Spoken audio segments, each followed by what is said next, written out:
Amarpur block অফিসে উত্তেজনা, বিডিওর বিরুদ্ধে কাজ না করার অভিযোগে ক্ষোভ পঞ্চায়েত প্রধানদের। বিডিওর উপরে ছুঁড়ে মারা হলো জলের গ্লাস। অমরপুর ব্লক অফিসে মঙ্গলবার উত্তেজনাপূর্ণ পরিস্থিতির সৃষ্টি হয়। অভিযোগ, গত এক মাসেরও বেশি সময় ধরে ব্লকের বিভিন্ন পঞ্চায়েত সংক্রান্ত গুরুত্বপূর্ণ কাজ কার্যত বন্ধ হয়ে রয়েছে।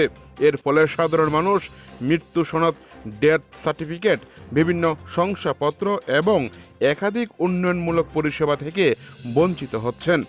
জানা গেছে, অমরপুর ব্লকের অধীনস্থ বিভিন্ন পঞ্চায়েতের সেক্রেটারি, আরপিএম এবং অন্যান্য দায়িত্বপ্রাপ্ত কর্মীদের ব্লক অফিসে ডেকে আনা হয়েছে। এইদিকে পঞ্চায়েত পরিষেবার কাজকর্ম ব্যাহত হওয়ায় সাধারণ মানুষের ক্ষোভের মুখে পড়েছেন জনপ্রতিনিধিরা। সমস্যার সমাধান এবং পরিষেবা স্বাভাবিক করার দাবিতে ব্লকের অন্তর্গত বিভিন্ন পঞ্চায়েতের প্রধানরা একযোগে বিডিওর কক্ষে উপস্থিত হয়ে আলোচনা করেন। আলোচনার এক পর্যায়ে পরিস্থিতি উত্তপ্ত হয়ে ওঠে। অভিযোগ, ক্ষুব্ধ প্রতিনিধিদের মধ্যে একজন নিয়ন্ত্রণ হারিয়ে বিডিওর কক্ষে থাকা একটি জলের গ্লাস ছুঁড়ে মারেন এবং দ্রুত প্রশাসনিক কাজকর্ম স্বাভাবিক করার দাবি জানান। স্থানীয়দের মতে, দীর্ঘদিন ধরে পঞ্চায়েতের বিভিন্ন পরিষেবা বন্ধ থাকায় সাধারণ মানুষ চরম দুর্ভোগের শিকার হচ্ছেন। সে খুবই জনপ্রতিনিধিদের উপর এসে পড়ছে, যার জেরেই ব্লক অফিসে এমন অস্বাভাবিক পরিস্থিতি সৃষ্টি হয়েছে। তবে অভিযোগ অস্বীকার করে বিডিও জানান, দপ্তরের নিয়ম ও সরকারি নির্দেশিকা মেনেই সমস্ত কাজকর্ম পরিচালিত হচ্ছে। তার দাবি, কিছু ক্ষেত্রে প্রশাসনিক প্রক্রিয়া ও নিয়ম কানুন সম্পর্কে ভুল বোঝাবুঝির কারণে এই পরিস্থিতির সৃষ্টি হয়েছে।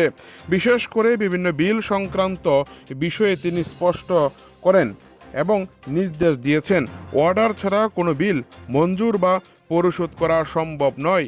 দপ্তরের পক্ষ থেকে আইন ও বিধি অনুযায়ী কাজ করা হচ্ছে বলেও তিনি জানিয়েছেন। অমরপুর থেকে নিজস্ব প্রতিনিধির রিপোর্ট, টিভি 100 বাংলা।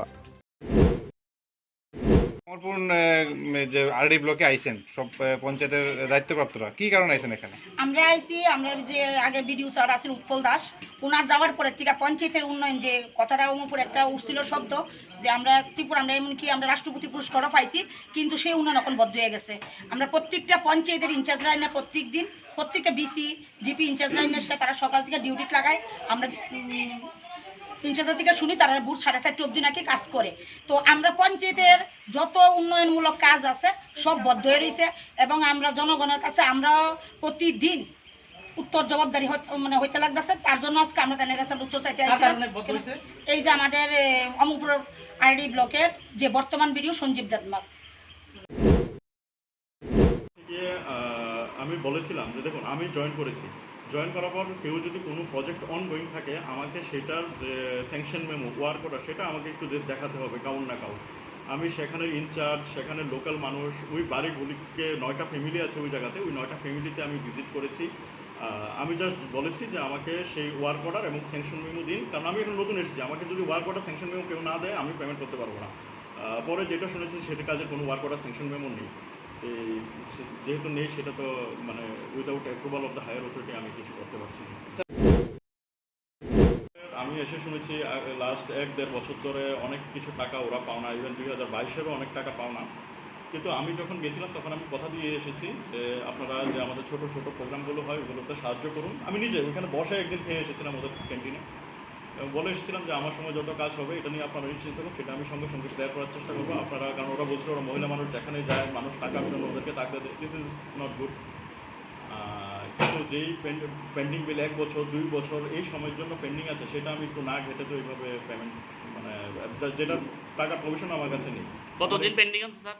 1 বছর 1.5 বছর আগের আগের ভিডিও সাহেবের আমার পেমেন্ট আছে। পেমেন্ট আছে।